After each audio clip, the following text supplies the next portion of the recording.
Eu sou Letícia Barbosa, jornalista do portal Canção Nova. E hoje eu estou aqui com a Cristiane Henrique, que é missionária da comunidade Canção Nova e esteve presente na missão da Terra Santa por 5 anos. Boa tarde, Cristiane.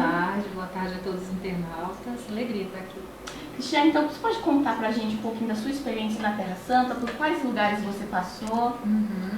Nós, como comunidade Canção Nova, nós moramos em Belém durante 10 anos de missão. Eu estive 5 anos, todos esses 5 anos eu tive a minha residência na cidade de Belém, que é uma cidade palestina da Cisjordânia, nessa região da Terra Santa. Ela não é uma região de Israel, é uma região palestina. Mas nossos trabalhos sempre foram em Jerusalém. Jerusalém é a cidade santa, que já pertence a Israel. Então todos os dias a gente passava pelo checkpoint, que é o posto de controle, dávamos o nosso passaporte para eles darem autorização para passar, nunca foi negado, a gente sempre passou com muita liberdade. A gente teve sempre liberdade de ir e vir por sermos estrangeiros, não é a realidade dos palestinos. Os palestinos não podem passar, a não ser que eles tenham uma autorização. Mas nós, como somos estrangeiros, temos um passaporte, um visto israelense, que é Israel que nos dá o visto. Peraí, gente, a gente vai tentar... O áudio melhorou? Então aí nós temos essa autorização. Então eu morei em Belém, toda a minha tempo lá, os 5 anos, e trabalhei em Jerusalém. Os meus últimos 3 meses em Israel foram esses últimos antes de voltar para o Brasil. Eu morei em Nazaré, na cidade de Nazaré.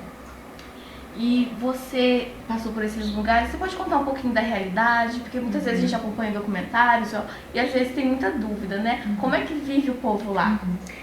Na Palestina é uma realidade onde vivem cristãos e muçulmanos, né? Assim, essas duas religiões, onde os cristãos são minoria, 2% só de cristãos, e toda essa população ela é islâmica, ela é muçulmana. Em Belém o convívio é muito pacífico, as duas realidades elas convivem bem, até porque existe o turismo religioso, né? Tem toda a questão religiosa do lugar, de Belém por ter santuário, então vem muitos peregrinos do exterior, então também os muçulmanos se mantêm financeiramente do trabalho cristão.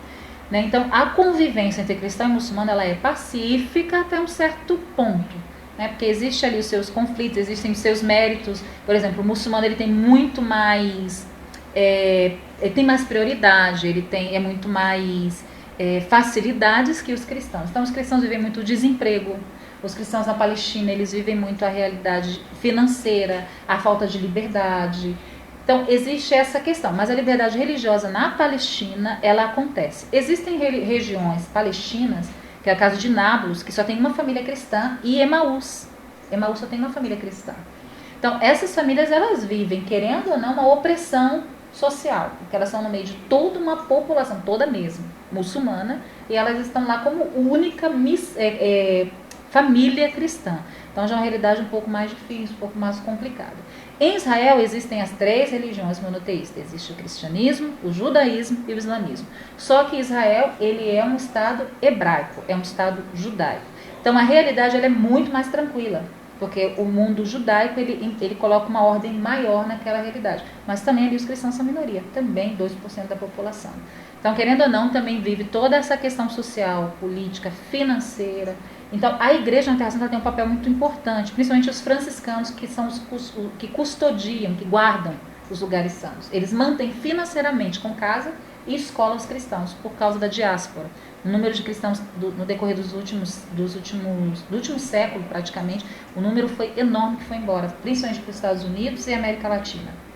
Então, a igreja ela quer que os cristãos se mantenham, porque o santuário sem a presença cristã não tem sentido. Então, o que a igreja dá tudo, financeiramente, toda a estrutura. Desde a casa, a alimentação, a escola, tudo é facilitado para que os cristãos não vá embora de lá. Então, a igreja ela tem um papel muito importante lá. Não é a igreja que recebe nada, a igreja não tem nem dízimo, não existe dízimo na Terra Santa. É sempre a igreja que ajuda os cristãos a se manterem. E você esteve em Gaza, né, para poder produzir o documentário, que também foi produzido, né, e transmitido pela TV Canção Nova, exibido. E você pode acessar no site tv.cançãonova.com, que está lá. E como é que é em Gaza? Gaza é uma realidade bem particular, né? Eu estive 2 vezes só em Gaza, que é muito pouco para dizer que eu conheço a realidade de Gaza. Mas aquilo que eu toquei estando com a comunidade cristã, eu fui lá especificamente para isso, para mostrar o que os cristãos vivem. Eu não fui mostrar o que Gaza vive, eu fui mostrar o que os cristãos vivem, porque eu não posso dizer que eles são uma minoria, como eu falei da Palestina, como eu falei de Israel. É uma presença. São 135 cristãos que existem em Gaza hoje, de rito latino, e 1.000 de rito ortodoxo. Então, cristãos como nós, católicos, apostólicos romanos, são 135, é um número muito pequeno. Numa população de massa, Gaza é uma das regiões que mais cresce em nível de população. Então, ali, realmente, a realidade ela é muito mais opressora. Né? Por exemplo, as jovens não usam véu porque não são muçulmanas, são cristãs. Então, tem que ter todo um cuidado. Os pais que saem com as filhas, os irmãos que cuidam, porque a realidade ela é toda islâmica. E tem a realidade, é claro, de guerra, uma realidade de conflito eterno. É uma cidade toda destruída. Se você pegar o documentário, você vai ver todas as... Nós não fizemos quase cena fora do carro, porque tinha acabado de terminar um conflito. Era muito tensa a realidade. Nós tivemos muitas imagens dentro do nosso carro, mas é uma cidade toda destruída.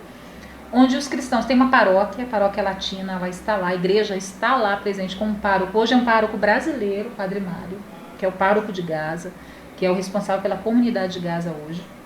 Então se tenta manter essa comunidade. Agora, essa comunidade não tem como sair de lá. Elas não tem como deixar Gaza, por quê? O Egito fechou as fronteiras. Israel tem as fronteiras fechadas. Então, não tem como tirar esses cristãos de lá hoje. A não ser que tenha uma intervenção fora, internacional, que eu também não sei se é um interesse hoje. Então, assim, hoje, os cristãos de Gaza, eles vivem essa realidade muito opressora, muito difícil, de não ter energia elétrica, de não ter água, de não ter saneamento básico. A faixa de Gaza é um território litorâneo, é praia. A água que mantém as casas é água salina, é água do mar. Então, assim, não tem energia elétrica. A energia elétrica, ela vem 2 horas por dia que Israel fornece, mais nada. Então, ali se carrega os celulares, ali se faz o que tem que fazer. O resto do dia é no escuro. Então, é uma realidade muito complicada, muito difícil. Em meio a escombros. A comunidade de Gaza vive desse jeito, em meio a escombros. Agora, a igreja, ela se mantém, né, com a sua presença, com a sua vida de oração, tentando sustentar essa comunidade que está morrendo. É uma comunidade que está morrendo, a comunidade de Gaza hoje. E como é que eles são? São conformados? Como é que eles lidam com isso? Eles cresceram ali. Então, foi muito interessante porque nós tinha acabado de terminar um conflito, nós fomos para lá. E a gente já muito tenso, né, com toda a situação, porque tinha acabado de terminar tudo. E aí eles chamaram a gente, vamos jantar, porque o árabe é muito acolhedor, então vamos jantar. E na janta, o melhor pão é o de Gaza, o melhor salgado é o de Gaza. E eu assim, meu Deus, eles têm um orgulho de serem de Gaza. Nossa, você gostou de Gaza? Gaza é lindo, Cristo, você quer voltar? Vem sempre. É a vida deles. É a mesma coisa falar para índio, né? A cidade é linda, mas eles nunca saíram da tribo. É a mesma, se faz o mesmo comparativo no sentido de local. Eles nunca saíram dali. Então, não é conformada, porque é uma realidade de conflito. Mas eles não conhecem uma outra realidade. Então, é uma realidade de vida. Você vive aquilo ali. Então, você vive e sobrevive dentro daquela realidade. Então, para nós que estamos de fora, que vemos de fora, é muito mais difícil do que talvez para eles, porque eles vivem nesse constante... Uma criança, pré-adolescente de 12 anos, ele já viveu 6 guerras. Então, é uma estatística de Gaza, 6 guerras. A criança, um pré-adolescente de 12 anos, ele viu 6 guerras acontecerem. Então, é para você ter noção de que essa é a vida dos cidadãos de Gaza, esse é o cotidiano dos cidadãos de Gaza. E Gaza é uma cidade histórica, milenar, uma cidade muito importante para a história do cristianismo. E hoje está totalmente destruída, totalmente tomada pelo fundamentalismo e pelas guerras. E toda essa experiência, tem alguma coisa que te marcou, alguma história? Me marcou muito o arcebispo copta, porque quando foram assassinados os 21 coptas, nós tivemos a comunidade copta promoveu um momento de oração de 3 horas, nós tivemos a oportunidade de participar e eu entrevistei o arcebispo. E eu muito sentida por tudo, né, porque foi transmitido toda aquela situação que a comunidade ali copta estava vivendo. E eu perguntei para o arcebispo, eu falei assim, mas e o senhor, olha, o senhor está vendo seus jovens sendo assassinados, toda a realidade que a sua comunidade hoje vive, também de perseguição, não só lá, também no Egito, hoje os coptas vivem essa realidade. E ele já cego, muito, muito debilitado, ele falou assim, não, a nossa igreja é uma igreja de martírio. A igreja foi criada desde os primeiros séculos, então isso não é novo. Isso para nós nos dá fé e nos mantém mais firmes. Então a morte dos 21 jovens me dá mais fé, me faz me manter mais fé, porque eles são santos. Eles entregaram a vida por Cristo. Então, para nós isso é um testemunho de fé. Essa é a igreja.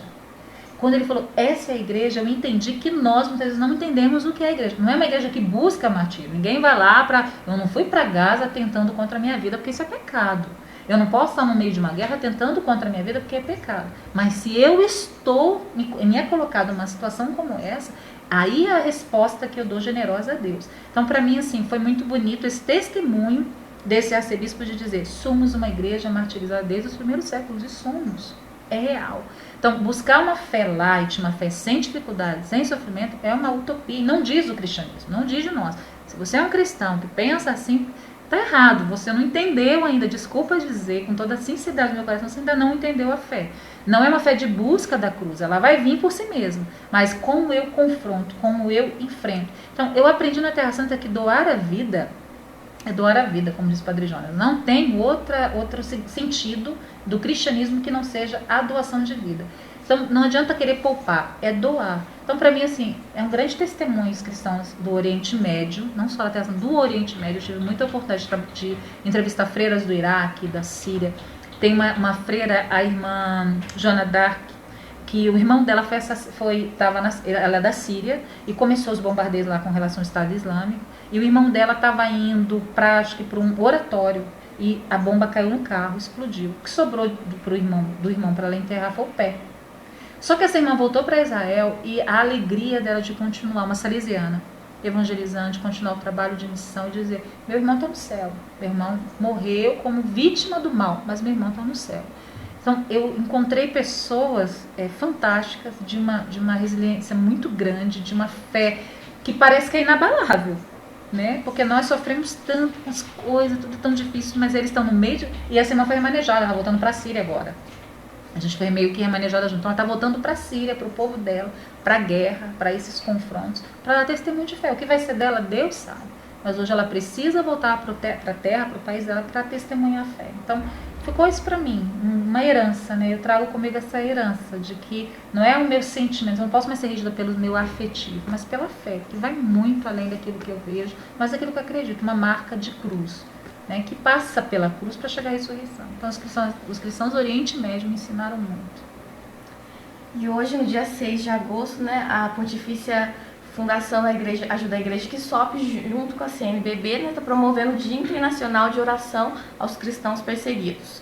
E o que a gente daqui, que está assim tão longe, pode fazer, além da nossa oração? Olha, é rezar mesmo, não tem. Hoje o Oriente está vivendo um colapso, né? Essa fundação do Estado Islâmico, toda a realidade que o Oriente vive hoje, não tem uma resposta humana. Porque até a ajuda financeira é complicado você dizer, porque você não sabe se vai chegar lá. Também tem a Ajuda à Igreja que sofre uma instituição muito séria. Eles realmente têm um trabalho muito sério. É importante a gente buscar instituições sérias, se a gente quer ajudar financeiramente, como a IS, que é a Ajuda à Igreja que sofre, como a Caritas, que são organismos sérios, que a gente sabe que vai chegar essa providência para esses irmãos. Mas eu acredito que hoje é uma oração. A gente precisa rezar muito, porque o mal tem se levantado de uma forma muito grande no Oriente. Quando eu conversei com um padre de Israel e falava para ele, né, como que o senhor vê, padre, ele é de lá, não é um ocidental, ele é um oriental, como é que o senhor vê toda essa questão do Estado Islâmico, esse levante tão forte, essa perseguição? E ele disse assim: minha filha, isso pode ser uma ação do mal, essas pessoas estão tomadas pelo mal, porque o islamismo sempre existiu, não dá pra gente dizer que isso é o Islã, é uma realidade fundamentalista do Islã. Então, quando o padre falou, são pessoas que estão tomadas pelo mal na sua mente, no seu coração, e não conseguem mais discernir o certo do errado, porque tem crianças cortando a cabeça. Então, assim, tem coisas acontecendo ali que a gente não tem noção, a gente não imagina. Então, assim, hoje é rezar por essa igreja perseguida, não só, porque também não são só os cristãos, os muçulmanos estão sendo perseguidos ali, os muçulmanos moderados são perseguidos, os grupos menos favorecidos, que não são muçulmanos radicais, estão sendo perseguidos. Então, essa perseguição ao homem, ao Filho de Deus, à criatura de Deus, é isso, é rezar. E se quer ajudar financeiramente, buscar instituições sérias, que eu sei que vai chegar lá. Né? Hoje são muitos os campos de refugiados, na Jordânia são inúmeros. O rei da Jordânia tem acolhido assim de forma heróica esses refugiados ali do Oriente Médio. Né? Então a gente rezar também por esses tantos refugiados que estão chegando hoje em Roma, chegando na Itália, chegando na França, não tem lugar, a gente viu aí nesses dias eles na praia, porque não tem para onde ir.